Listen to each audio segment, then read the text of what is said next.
Respect.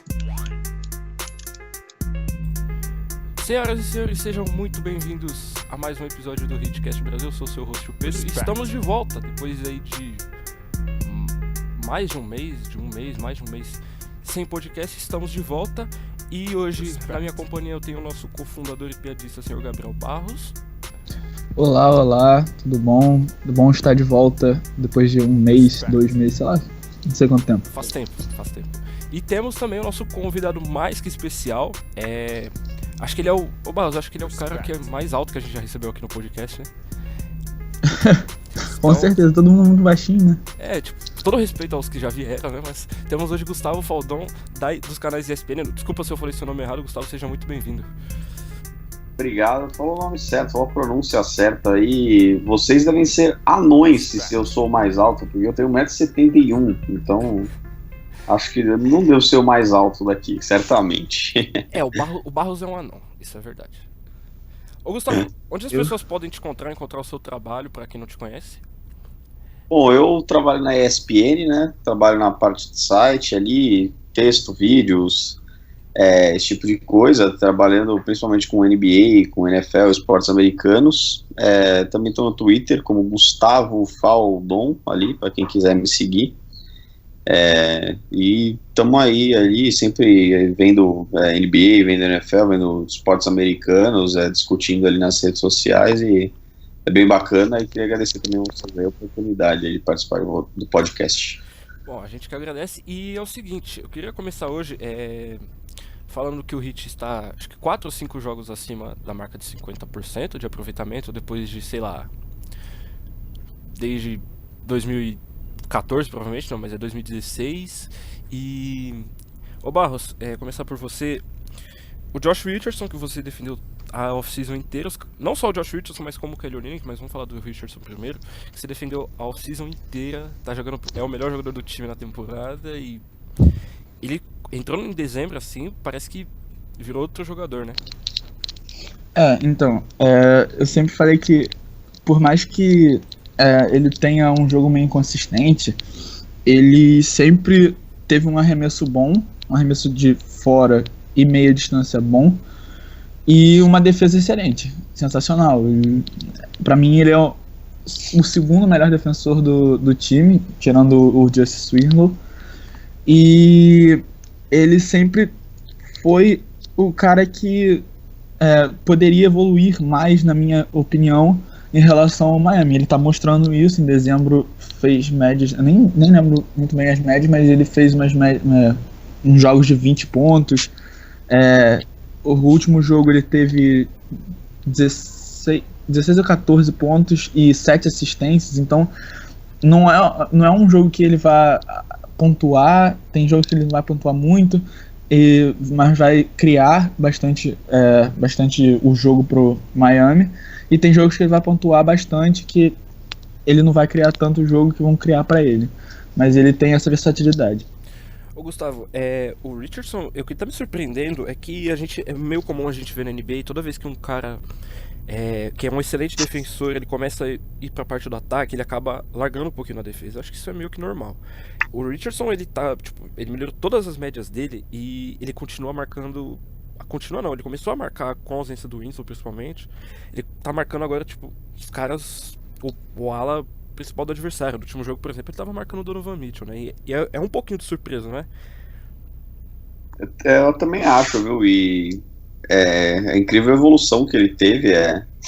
Esse é o terceiro ano dele na NBA, mas agora parece que ele tá se transformando naquele jogador que todo mundo esperava quando draftaram ele, né? Em 2015 ali, que ele saiu da Universidade do Tennessee. E como vocês estavam citando mesmo, realmente, ele tem essa versatilidade defensiva. Ele tem, acho que quase 2 metros, acho que ele tem 1,98, ele é 6'6", se eu não me engano. E ele pode justamente pegar ali, marcando o cara da posição 1 até a posição 3. E ele realmente não tá tendo medo de marcar o jogador de perímetro mais perigoso do outro lado, e tá se dando bem nisso. E principalmente aí nesse último mês aí, de dezembro para cá, ele tem mostrado uma evolução excelente. E acho que também é mérito do trabalho do Spoelstra.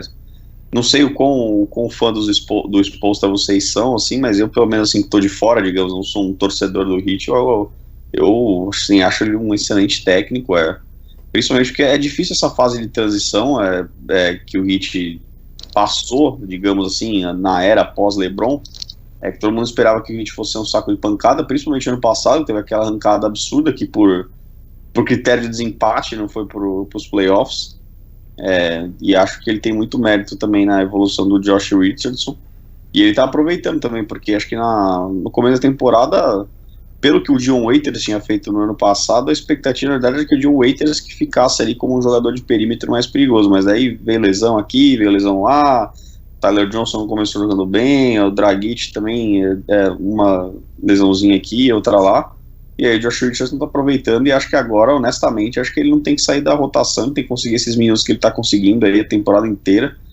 tá saindo na casa dos 30, 33, 34 ali, foi titular de todos os jogos que ele jogou, então acho que ele não tem que sair não, e realmente ele tá jogando muito bem, é um jogador bem bacana de se ver, assim, porque justamente como vocês citaram, ele chuta de 3, ele chuta de 2, ele consegue, né, levar uma marcação ali no mano a mano, ele tem um crossover bacana, então é um jogador bem legal de se ver, e acho que ainda pode evoluir muito mais, ele tem só 24 anos. Diga, Passo, diga. Pedro, só pra antes de você falar, que o Gustavo falou do Dion Waiters ser o jogador mais perigoso. Não, mais perigoso do perímetro. E eu tava lembrando dessa coisa do Rodney McGruder, que assim que ele voltar de lesão, por mim, o Dion Waiters ficava no banco e ficava Josh Richardson e McGruder na rotação titular. Não, eu concordo com você. O Heat sente falta, principalmente do arremesso do McGruder.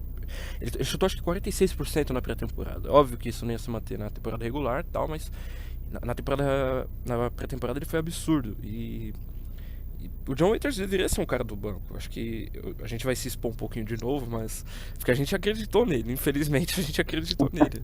Eles caíram nesse ponto.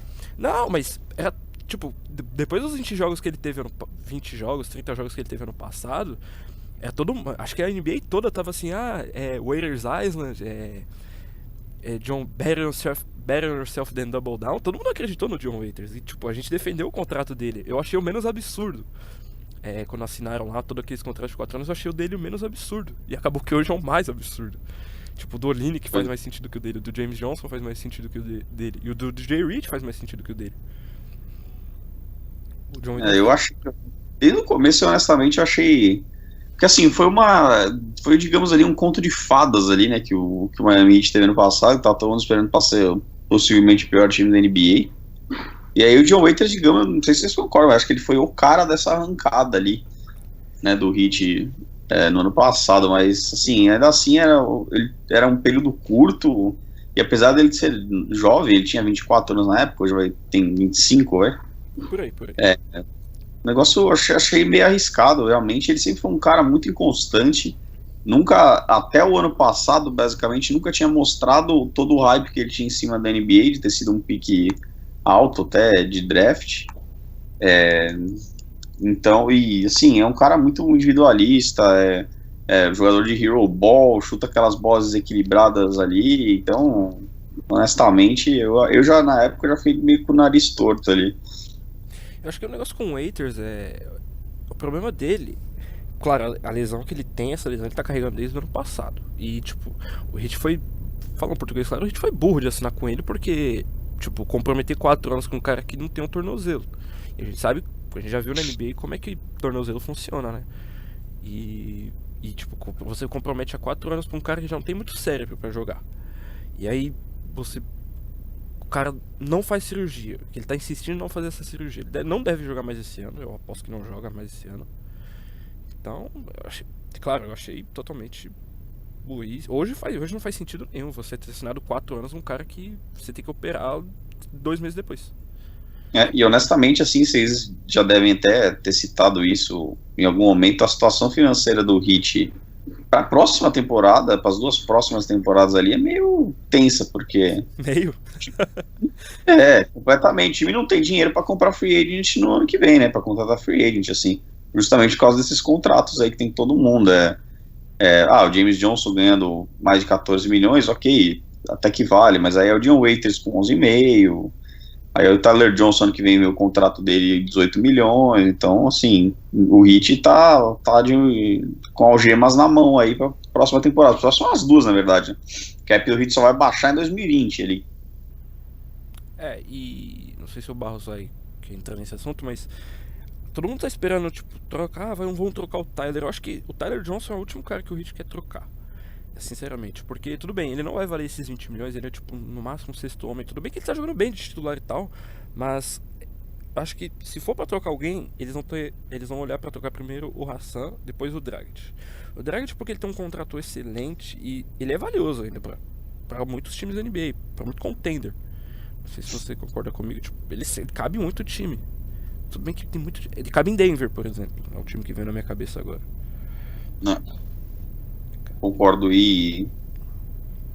O Tyler Johnson, ele começou o ano muito mal, né, também. Sim. Agora que ele tá jogando bem, curiosamente, assim, a lesão do Waiters meio que vem casando com um pouco da evolução dele. Ele tá começando a se ajeitar justamente agora. Não só dele, mas tipo do time inteiro. O time melhorou muito, assim, o Dion Waiters. Isso que é absurdo, né, Barros?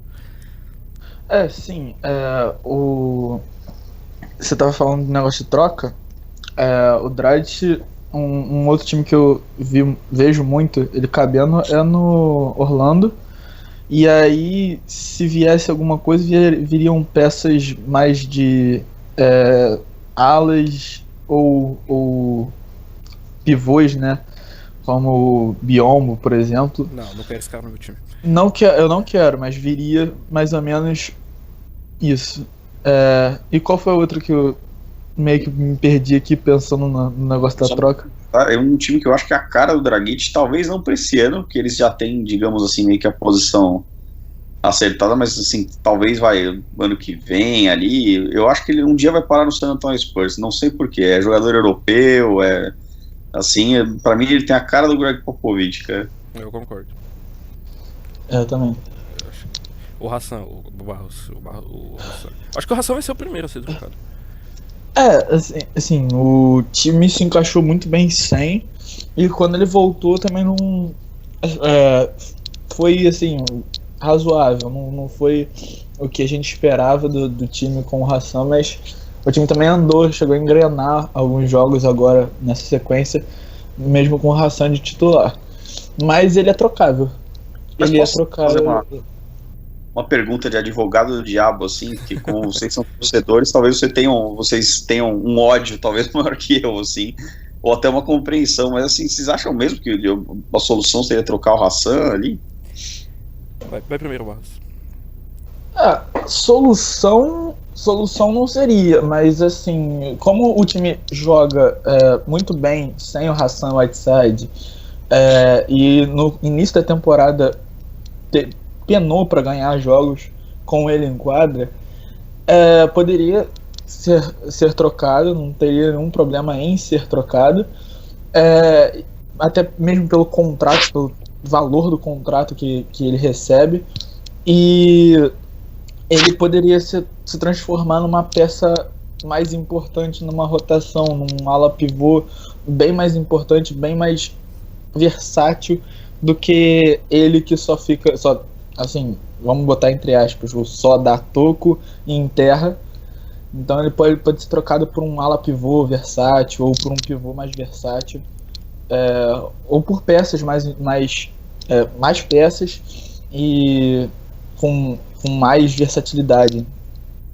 Mas eu acho assim que mesmo assim, se trocar, acho que eu tinha conseguido um negócio muito bom assim em volta, sabe, de retorno, porque eu honestamente eu achei ele muito bom, mas é que realmente ele não encaixa no sistema, talvez, assim. E é difícil honestamente na NBA de hoje você ver algum sistema que encaixe um cara que nem ele, assim, um cara que é rim protector, mas que ofensivamente talvez não consiga decidir sozinho, mas eu acho assim, sei lá, eu acho ele um cara muito bom, assim, um cara de All-Star ali, naquela temporada que foi 2015 e 2016 ali, que o Heat foi terceiro, acho que no leste, que ele foi provavelmente o principal jogador do time ali, com Wade e Bosh, eu achei bem bacana, assim. Mas sei lá, se realmente a NBA é negócio e o cara ganhando 25 milhões por ano, talvez realmente não esteja fazendo valer o investimento, né? Mas acho que o Heat conseguiu um negócio muito bom em troca mesmo, porque ele é um jogador valioso, assim, ainda dentro da liga. Eu acho que o principal do Hassan, assim, pra gente querer o Hassan trocado, eu acho que eu falo a gente, assim, no sentido torcedor, assim, a maioria do torcedor quer ele. Eu não cheguei a ver ninguém que não quer, mas, assim, pelo que um calouro tá fazendo tipo, coisas que ele já faz e faz melhor ainda. Tipo, o Hassan Whiteside ele é um péssimo screener, ele não sabe fazer screen, ele melhorou agora nos últimos jogos, mas o Bam Adebayo é melhor. O Bam Adebayo, ele é mais versátil, ele consegue trocar em marcação, a gente já viu ele marcando o LeBron, o Jimmy Butler, o Stephen Curry. Claro que foi um sample size pequeno, mas e as peças que você tem o Bam Adebayo, que é calor, você tem o Kelly Olynyk, que é, e o Jordan Mickey, que tá também dando conta, entrou e deu conta. Eu acho que você conseguir um cara uma posição que é carente, é um ala, você consegue um Chris Middleton pelo Whiteside, eu acho que eu não pensaria duas vezes. Chris Middleton é um baita jogador, eu sou fã, mas eu só dei um exemplo, tá? E eu não hesitaria em trocar ele, não. Principalmente por ter peças assim que fazem o que ele faz e ainda fazem de forma um custo-benefício melhor e fazem de forma mais eficaz, assim, sabe? É que o caso do Olynyk, assim, acho que às vezes eu fico sempre com o pé atrás, porque tem uma coisa que marcou a carreira dele foi a inconsistência. Então, às vezes você ficar assim, digamos, vai dependendo do Olynyk, eu acho às vezes um negócio meio arriscado e perigoso, porque ao longo da carreira inteira dele, desde o Boston Celtics lá, ele vive de altos e baixos, sequências boas, sequências ruins. Então, vai saber quando que pode ser a próxima sequência ruim dele e ele não fazer, vai, digamos, valer essa confiança sendo depositada em cima dele, né? Não, sim, o Olynyk, ele nos últimos 10, 12 jogos, ele tá sensacional. Ele matou o Celtics em Boston, ele tá todo small ball 4 que ele tá pegando, ele tá jogando no poste, ele tá bem efetivo, tá finalizando muito bem em volta do ar, inclusive. Eu não tenho os números agora, mas ele tá tipo 70% nessas sequências. Ele tá uma baita peça, ele é versátil, o Spoelstra coloca onde ele quiser. O Spoelstra tá colocando ele pra criar em situações tipo de final de jogo. No final do jogo contra o Knicks, o Olynyk tava criando num pick and roll alto com o Dragic. E você coloca esses caras em volta do Dragic, esses 4 spacers, assim, e você consegue colocar o Dragic pra infiltrar o dia inteiro. Ele fez isso no final do jogo contra o Utah no domingo. O Dragic filtrou 3 vezes, assim, marcando pelo Donovan Mitchell, que é um baita marcador. Então eu acho que, pelo que o Spoelstra quer, que é esses caras que voam no perímetro feito loucos, eu acho que o Whiteside ele não cabe disso. Ele é um ponto totalmente fora da curva, entendeu? Fora, Pedro, que na jogada da bandeja do Josh Richardson pra ganhar o jogo, ele que fez o pick and roll no poste alto, e o Richardson pôde infiltrar, porque se a defesa de Utah deixasse o Olynyk aberto, poderia muito bem ele acertar um arremesso e ganhar o jogo. Sim, e acho que a terceira, quarta vez que o Spoelstra usa essa jogada. É sempre teve na final da Conferência Leste em 2013, aquela bandeja do LeBron no jogo 1. Depois teve uma do Dwayne Wade contra o Pacers em 2015, eu acho. O Spoelstra adora essa jogada e ninguém consegue marcar. É sempre a mesma jogada. Impressionante. Ai meu Deus, minha mãe tá gritando. Ô Barros,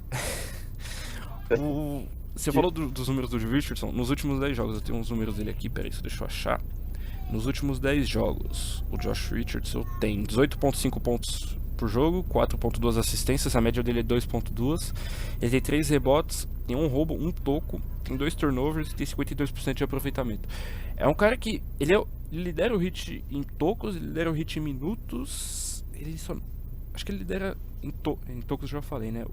Pra você ver como é que o Hit defensivamente tá usando ele como usava o Dwayne Wade, né? Não sei se você chegou a reparar nisso, como um weak side defender, né? Sim. É só isso que você tem a adicionar? Sim. Sim, é. Atualmente sim. Ai meu Deus, cadê o negócio do É o sono. Então, isso que eu ia falar, a gente sempre grava, Gustavo, a gente sempre grava à noite. Isso aqui totalmente se costume, a gente tá totalmente perdido nisso aqui. Eu fiz vocês madrugarem aí, levantar da cama aí cedo. Perdão, viu, gente? Não, que isso. Agora, Gustavo, eu vi você tweetando sobre chutes de 3 essa semana. Acho que foi do jogo Houston e Warriors, né? Isso te incomoda, esse excesso assim? Assim, não me incomoda, porque, assim, eu sou de torcer o nariz para, digamos, o que é novo e o que vai... evolução natural do jogo, mas assim... Você fala, nossa, você gostaria de ver o Houston Rockets ganhando vários títulos e criando dinastia e servindo como exemplo? Eu vou falar, não. Mas assim, eu entendo a beleza que há nisso e que é o jogo da NBA de hoje, assim. O Miami Heat é um time, por exemplo, que chuta muito bem de 3. Se não me engano, são 11 bolas de 3 praticamente feitas por jogo. Tá perto ali do top 5, se não no top 5 da NBA. Mas é que, assim, especificamente o Houston Rockets é que eu nunca fui muito fã do Mike D'Antoni, né? Mas eu entendo ele ser eu aprecio que ele é um grande técnico. Só que, assim, eu acho que é um caso extremo, assim, porque o Houston Rockets, todo mundo fala, o Warriors tal, começou... Não, o Warriors é diferente. Porque, primeiro, porque o Warriors, eles passam muito a bola em quadra, praticamente todas as cestas do Warriors têm uma assistência. Raramente você tem uma jogada no mano a mano, e o Houston Rockets ou é bola de 3 ou é bandeja, não existe nada no meio, assim. Eu acho que ainda o Miami Heat consegue mesclar bem isso, chuta, que tá ali, umas 30 bolas de 3 por jogo e umas 50, sem ser de 3 ali, de 2, acho que ainda não tá por aí. Mas, infelizmente, eu acho que esse é um caminho que a NBA vai tomar cada vez mais, inclusive a gente tava falando, tocar o Hassan, porque ele não se adapta muito bem no sistema, estamos jogando small ball, tem caras que conseguem defender outros caras de outras posições ali, são big men, então acho que cada vez mais a NBA vai tomar esse caminho e ficar ali com um pivô que basicamente só joga ali embaixo para enterrar, vai ser um negócio cada vez mais raro, né? Tipo, digamos, é uma modernidade que a gente tem que se acostumar e tá vendo cada vez mais, mas sempre perguntando, nossa, você gostaria de ficar vendo o Houston Rockets, por exemplo, sendo campeão, só chutando de 3 desse jeito, assim, e falar, acho que não faz o bem pro basquete, porque, honestamente, não querendo fazer nenhuma provocação aqui, mas assim, você falar, qual time que você queria que fosse campeão todo ano para dar exemplo do que é basquete para todo mundo que tá... Polêmica. Aí eu falaria o San Antonio Spurs, mas assim, são coisas que não tem muito controlar e é a evolução do jogo, né?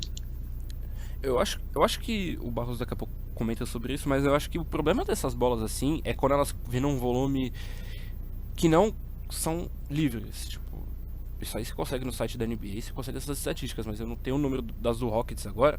Mas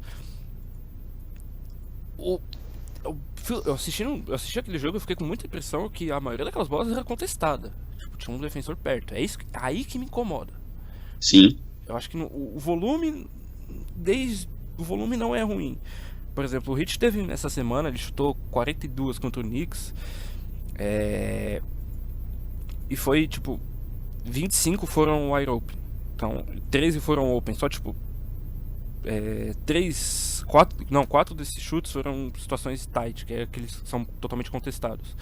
Então é assim, não me incomoda. Tem hora que eu falo, por que não entra, não infiltra, não faz um negócio diferente, cava uma falta, desacelera o jogo, né? Mas acho que no caso do Heat, principalmente as mãos que estão chutando. Quando você tem um Wayne Ellington, que a gente vai falar mais pra frente dele, ok, agora quando você tem tipo sei lá, John Waiterston nessas bolas, aí incomoda um pouquinho, né, Barros? A personificação às vezes do Hero Ball, né? Porque ele chuta umas bolas meio... Cara, e pior que ano passado ele tava 40%, tava algo muito bom. É que todas essas bolas absurdas que ele chuta sem nexo nenhum ano passado, elas estavam entrando, né? Milagrosamente. Teve até aquelas que foi contra os Cavs lá, que ele fez a posezinha lá depois, mandou a buzzer beater lá. Foi contra os Cavs? Eu não lembro. Foi contra o Warriors. Warriors, né?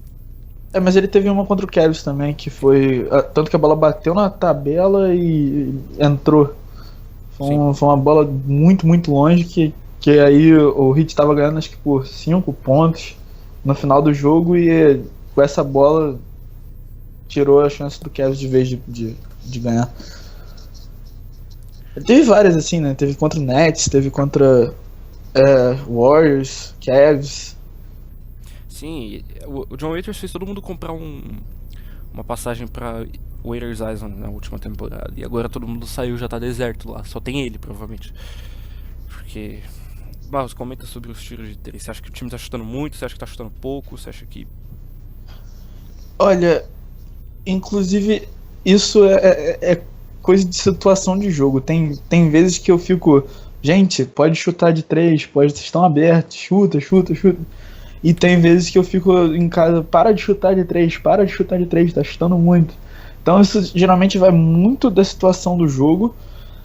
E, numa maneira geral, eu até vejo o Miami chutando muito de 3.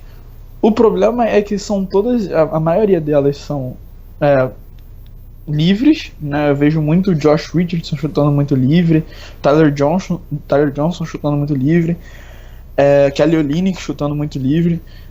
Os únicos caras que chutam mais marcados, assim, digamos, é o Dragic e o Wayne Ellington. E os dois estão acertando muitas bolas também, mesmo marcados, estão acertando muitas bolas. Então tá bom de se ver o Miami jogar, pelo menos nesse último mêsinho aí, e janeiro e dezembro. Mas a partir do momento que as bolas pararem de cair, o Heat tem que parar de chutar de 3, a verdade é essa. Eu acho que foi o Gustavo citou o streak um pouquinho atrás, ele citou o streak do ano passado, aquela sequência.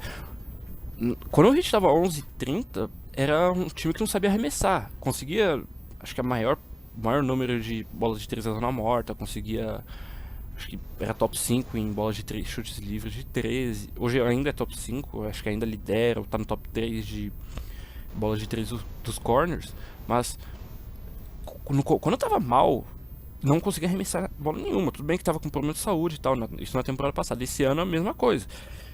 Teve uma época que o Tyler Johnson não conseguia arremessar pra salvar a vida dele. O John Waiters tá achando 30% dos 3.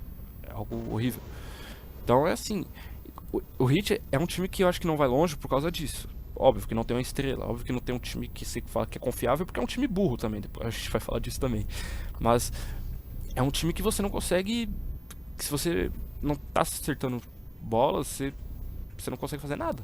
Acho que, não sei se vocês concordam comigo, mas se você não é um time que você não tá acertando bola de fora, você morre, porque não tem... Você vai confiar no John Waiters pra fazer bandeja. Ele voltou a chutar tijolo na tabela. Você confia no Dragic, que tá inconsistente, agora voltou a jogar bem. Então, acho que é difícil, né? Obrigado pelo silêncio. Eu concordo, isso aí que você falou aí. Tem uma... Que nem a gente estava citando aí agora há pouco, né? Tem uma diferença entre simplesmente chutar de 3 por chutar de 3 e chutar de 3 se você tá com o cara livre, né? Acho que isso faz uma grande diferença e, na verdade, tinha que ser, digamos, o padrão de todo time da NBA. É que hoje em dia, meio que tá se tornando comum ao redor da liga não ter um padrão para isso. Tipo, é o James Harden ali que faz aquele crossover aí debaixo da perna, o step back e tá no meio da quadra e chuta. E aí a galera, sabe, meio que vai fazer. Você tem alguma coisa contra o Rockets, Gustavo? Tá reparando assim? Você tem um pouquinho de rancor.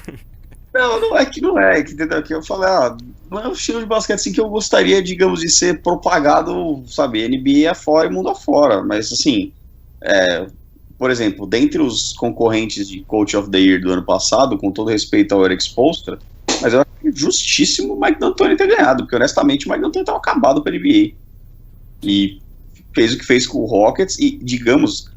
o Mike D'Antoni tem uma coisa que, assim, ele tem muitos méritos aí nesse time, sem querer fugir do time, do podcast, mas assim, ele transformou o James Harden num PG, né, num armador ali, basicamente, e aí vai lá ele faz essas coisas, vai lá e pega o Gerald Green, que inclusive passou pelo Miami Heat, mas estava praticamente também acabado com o NBA, que nem o Gerald Green próprio disse, jogando com o Rottweiler dele na garagem, e o cara tá aí metendo 5 bolas de 3 todo jogo, então ele tem seus méritos, mas assim, como eu falei, não é o que eu gostaria de ver propagado, na NBA, ou do Rockets, especificamente. Se falar Warriors, não, o Warriors tem um estilo próprio.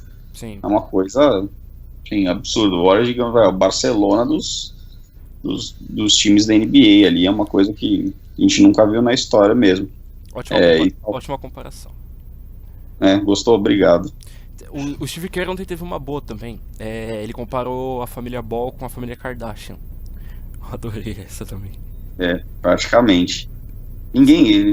Imagina um Ball no Heat, imagina. Nossa. Inclusive, vocês viram que vai ter a estreia deles hoje no time lá da Lituânia? É hoje 4h30. Eu vou assistir. Eu também, tô querendo ver pra ver o que vai acontecer, né? Com o Liangelo e com o Lamelo jogando fora. Sim. E assim, o LaVar Ball ele pode ser escroto, ele pode não, ele é escroto, mas uma coisa que ele sabe fazer é vender, né? Porque você vê que agora a gente tá até interessado no campeonato da Lituânia de basquete pra ver as porra dos filhos dele, né, cara? Não, ele sabe vender muito bem. Eu achei ele totalmente idiota em falar aquilo do Luke Walton. Aquilo ali eu achei errado. Mas ele sabe vender muito bem.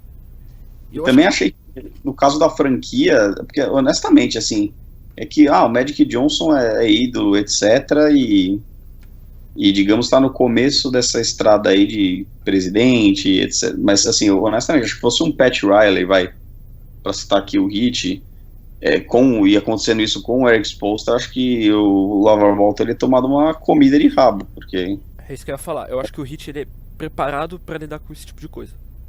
Sim. Eu acho que o Heat é totalmente blindado. O LeBron foi um dos motivos do LeBron ter saído, foi esse. Eu não sei se você sabe, mas isso é um pouquinho mais obscuro, mas o LeBron queria colocar o pessoal dele dentro do Heat, dentro do avião de viagem do time, e o Heat não deixa. O Pat Riley não deixa. O Pat Riley, aquele jeitão dele lá, old school lá, e o LeBron meio que queria mandar, ele queria fazer o que ele faz em Cleveland, basicamente. Que ele manda lá, né? Ele não dá, né? E assim, o Pat Riley é um cara que sabe das coisas dentro e fora das quadras, né? Ele jamais permitiria um tipo de coisa assim. Já acho que ele também é um holofote que acho que até ele e o Spoelstra não gostariam, entendeu? Porque, o LaVar Ball vai lá e monta em cima do Luke Walton, porque o Luke Walton é novo, não tem experiência, não tem nada pra, digamos, bater de frente. Mas, o Pat Riley vai chegar ali com os anéis de campeão dele, o Eric Spoelstra tem 2 títulos de campeão também, entendeu? É outro tipo de convivência, e um cara desse, se não vivesse na linha ali no Miami Heat, ele ia sofrer as consequências. Não, isso sim, porque eu acho que principalmente o Pat Riley, se o Heat tivesse tancado ano passado, eu odeio falar sobre isso, mas o Lonzo Ball era o cara dele. E eu acho que ele tava se preparando pra lidar com o LaVar Ball. Eu realmente acho que ele tava se preparando pra lidar com o LaVar Ball. O Riley foi assistir o Lonzo Ball jogar, 2 vezes ano passado. E sabia do holofote do LaVar e tal. Eu acho que... Eu queria ver o Lonzo no Heat, sinceramente. Eu gosto dele. Não sei se você compartilha. Eu acho que o Lonzo, honestamente, ele... Olha, de atitude pelo pai escroto que tem e tal, ele é muito bom, assim, o moleque não se mete em polêmica, não é mala nem nada. Eu acho que nem parece filho do LaVar mesmo, infelizmente ele é, mas assim, e é engraçado, né, como as pessoas pegaram o ódio do pai dele e passaram pra ele sem ele ter nunca falado nada, né? Sim. Da carreira dele, assim, começaram a avaliar, puta, esse aí não vai dar em nada, olha lá, 20 jogos aí, não sei o que, então, tipo, o cara conseguiu que as pessoas odiassem o filho dele que não falou nada e as pessoas avaliassem a carreira da NBA de um cara com 20 jogos, sabe? É muito prematuro isso aí. Com 20 jogos não, no primeiro jogo da Summer League já estavam chamando ele de boost já. Não, exato. É muito cedo. Agora é engraçado, né? Você falou, se o Heat tivesse tancado ano passado, né? Mas será que realmente ia ter valido a pena? Honestamente, eu acho que o Heat tá numa situação legal, assim. Não vai ser campeão, óbvio, né? Nessa era aí de Warriors e Cavs, acho que não consegue, mas, acho que dá pra dar um playoff legal ali, entendeu? Acho que consegue ficar em quarto no leste, dar uma canseirinha ali, de repente, pros Cavs ou pro Boston, sabe, na semifinal de conferência. Acho que tá uma situação legal. O único problema é que no curto prazo ali o salary cap tá comprometido e o time basicamente vai ser esse mesmo se não fizerem trocas, né? Quer falar, Barros? Não, eu concordo totalmente com o Gustavo. Que o Heat não é um time de campeão, assim, mas a gente vai chegar nos playoffs, vai dar uma canseira em vários times, várias equipes, e pode surpreender até eliminando uma delas, por exemplo, Boston, numa série de 7 jogos, talvez vai a um jogo 7 e ganha. Então a gente pode até surpreender, mas não é um time que vá muito longe nos playoffs. E se tivesse tancado, talvez fosse aquela coisa igual que os times estão fazendo agora. Vamos tancar, pegar várias peças ótimas, várias peças que vão ser estrelas para chegar depois da era Cavs e Warriors, a gente levar tudo, a gente ganhar. Então, assim, seria esse o pensamento do Pat Riley se tivesse tancado. Mas eu acho que talvez não desse certo, porque existem muitos times fazendo isso, né? Você vê aí o Atlanta Hawks, que se desfez quase toda a equipe para ficar com jogadores jovens e tancar para a próxima geração. Você vê até o Indiana Pacers, por mais que esteja nos playoffs, que o Oladipo esteja jogando muito, mas o Indiana provavelmente olhou com bons olhos o Oladipo, óbvio, mas e esperava esperava só esperava a evolução dele para as próximas temporadas e continuar tancando em relação a outros anos e pegar, por exemplo, um cara muito bom tipo o Trae Young e aí montar um core legal de armadores, ou então até um pivô muito bom para ficar com o Miles Turner ali. Não esperava a evolução tão rápida do Oladipo, no caso. Eu acho que o Heat não tá tão ruim, tipo, pro futuro, assim. É um time jovem, mas vai depender muito da evolução. Eu tinha esse discurso na pré-temporada, eu ainda mantenho ele, que o Heat vai tão longe quanto os caras novos evoluírem. Não sei se... A gente não sabe o que é o Justice Winslow ainda, por mais que a gente já tenha desistido dele, eu não desisti. Me desculpem, mas eu não desisti. Eu acho que tipo, o Josh Richardson tem um leap maior, tem um crescimento maior. O Spoelstra disse que tá guardado. De repente ele tem esse leap maior. Já pensou ele ter um salto do CJ McCollum com a defesa? Só uma dica, mas é um time que ainda tem, acho que 4 das próximas 6 picks de primeira rodada. Então não é um time que tá... E como o Gustavo falou, é um time que vai esperar passar essa fase do Warriors, passar essa fase do Cavs, que acho que vai acabar esse ano, mas é um time que não tá tão ruim pro futuro. Você olha assim hoje e você fala, putz, ferrou. Mas eu não acho que esteja numa situação tão ruim assim. Eu também acho. E se você for olhar, o Erik Spoelstra, o Heat nunca, digamos, tancou sob o comando dele, né? Porque desde que ele assumiu, ele tá sempre praticamente indo pro playoff ele todo ano, só não foi, acho que no primeiro ano pós-LeBron, e ano passado, obviamente. Mas assim, teve aquela temporada de 15 vitórias lá com o Pat Riley, que foi a última dele, e depois Erik Spoelstra, e basicamente ali o Heat é time de playoff todo ano, né? Sim, eu acho que o Heat, ele tem... O Heat, eu falo assim, a organização Miami Heat, eu acho que eles têm trauma de tanque. Você citou a temporada de 15 vitórias, aí veio o Beasley, e eu acho que Michael Beasley. Meu Deus. Não, vocês viram o que ele falou do Spoelstra essa semana? Não sei se não vi. Ele falou que o Spoelstra não me deu oportunidade suficiente. Ele não me ajudou, me auxiliou o suficiente. Dá pra acreditar nisso, cara?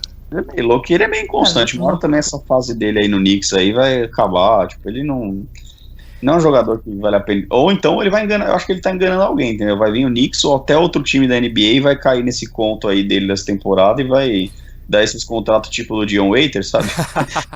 Pronto, 50 milhões ali. E aí já era, ele não vai fazer valer isso aí não, esse cara é perigoso. É a cara do Knicks fazer isso, né? É a cara do Knicks fazer isso, realmente. O Beasley foi a primeira pessoa que eu vi torcer o tornozelo depois de provocar alguém. No jogo contra o Heat ele saiu, fez a primeira assistência na prorrogação, aí foi sair encarando o banco do Heat, ele torceu o tornozelo. Pisou no pé do Wayne Ellington. Pisou no pé. Falando em Wayne Ellington em Los Angeles, Barros? Sim. Pra mim, sim, assim, é um dos melhores chutadores de 3 da temporada. Se perder, perde pra Klay Thompson, não sei mais quem, mas perde pra poucos, pra estrelas. E ele merece pelo que ele tá chutando. Ele começou a temporada muito mal em relação às bolas de 3, mas depois foi voltando à forma que ele tava no final da temporada passada. E agora já fez vários jogos de 20 pontos, teve jogos que ele fez 12, mas ele fez 12 com 12 com 4 bolas de 3. Então ele só fez pontuações com bola de 3. Então ele tá chutando bem. E ele merece sim estar entre os selecionados para o concurso de 3 pontos. Ele tá chutando 41,7 em 6,9 tentativas. Isso é um ótimo número. Gustavo, você acha que o Wellington é um cara que você... Eu tô vendo muita gente falando disso nos últimos dias, que é um cara que você pode trocar por, tipo, pique de primeira rodada. Tipo o que o Rockets fez pelo Lou Williams, o que o Wizards fez pelo Bogdanovic, se eu não me engano. Você acha que vale a pena? Eu acho que não, eu não sei. Eu ficaria surpreso se visse alguém trocando, oferecendo pique de primeira rodada pelo Wayne Ellington. É um jogador, um role player ali que vem do banco, muito bom, que senão é quase praticamente 3 bolas de 3 todo jogo. Mas eu não sei se alguém ofereceria um pique de primeira rodada por ele. E que realmente é mais negócio mesmo pro Heat trocar ele, já que ele tá em último ano de contrato, é free agent, unrestricted ano que vem, então de repente o Heat vai querer capitalizar em cima, mas também não sei se... Acho que valeria, de repente, tentar, sabe, manter o cara que é um asset legal ali pra você ter num jogo de playoff, um cara que mete corner threes ali, que tá com uma pontaria excelente, consegue, de vez em quando ali até algum steal, pontua bem do banco. Não sei se o Heat, como a gente falou, não tá tancando, não sei se de repente, sabe, tenta manter o cara até o fim da temporada justamente pra isso, sabe, pode ser um cara que ali nos playoffs ali, com o Heat ficando em quarto, de repente até terceiro, acho mais difícil, mas ficando ali entre os 4 primeiros, pode ser um cara legal ali pra ter na primeira rodada dos playoffs e no final de conferência, né? Mas eu acho que o valor dele não tá tão alto assim pra uma pick de primeira rodada, não. O Barros acredita que o Heat pode ser terceiro, né, Barros? Oi? Será? Você acredita, né, Barros, que o Heat pode ser terceiro? Terceiro, acredito. Mas desde o início da temporada eu falava com o pessoal dos grupos do WhatsApp falando que o Heat ia ser terceiro, que o time ia se encaixar melhor do que o Boston. Tudo bem que eu errei nessa parte, né? Eu errei um pouco nessa parte, mas por exemplo... Acho que a vaga do Toronto aí que é ameaçada, velho. Eu acho que a vaga de Cleveland, o Heat acho que tá 2 jogos e meio atrás de Cleveland, que tomou um sacode ontem. Não, mas a temporada regular, uma hora os caras vão acordar ali. É um time de velho, sabe? Tipo, o LeBron vai jogar a vida, não sei não. Eu não sei, mais porque o LeBron não gosta muito de regular, ele prefere poupar mesmo pros playoffs. Aí tudo bem, eu acho que... Né? Isso é engraçado, né? Seria ruim pra ele ficar em quarto, né? Terceiro, quarto, assim, pra ele acho que não seria muito bom. Mas talvez em relação a isso possa até o LeBron jogar bastante pra poder pegar a segunda coisa, mas ele não liga pra segunda ou primeira. Então, pra ele ali, tanto faz, ele gosta mesmo de playoffs. A gente não pode duvidar mais dele, né? Acho que já estamos na 2018 já, pessoal. Não vamos mais duvidar do LeBron, né? Acho que quando aperta ali a gente sabe que quando a cobra fuma mesmo, a gente sabe que o careca lá decide, né?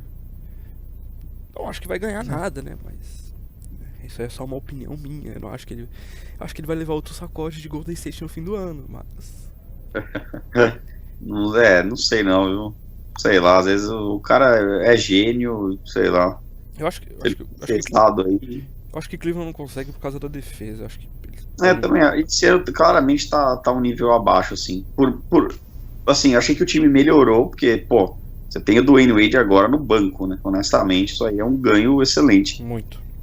O Isaiah Thomas, se ele voltar, já voltou, mas assim, se ele conseguir se manter saudável, digamos que eu acho o Kyrie Irving melhor, mas assim, não é uma troca que afete, digamos, a posição, sabe? Então acho que o time do Cleveland do ano passado pra cá melhorou no papel, só que até agora que a gente viu, eu honestamente acho que numa série contra o Heat conseguiria tirar uns 2 jogos ali do Cleveland, viu? Um 4-2. Eu também acho. Eu acho que, por exemplo, como você falou que o Cleveland melhorou, mas o Golden State também melhorou. Então, esse é o problema.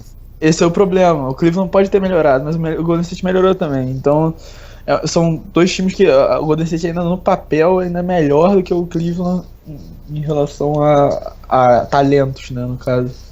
Eu acho que Cleveland melhorou, mas melhorou assim. É um time que consegue pontuar toda hora. Só que o Golden State é um time que consegue pontuar toda hora também. Então, acho que esse é aí que fica o asterisco. Porque Cleveland é pior defensivamente do que no passado, se eu não me engano. Eu tô com medo de falar isso.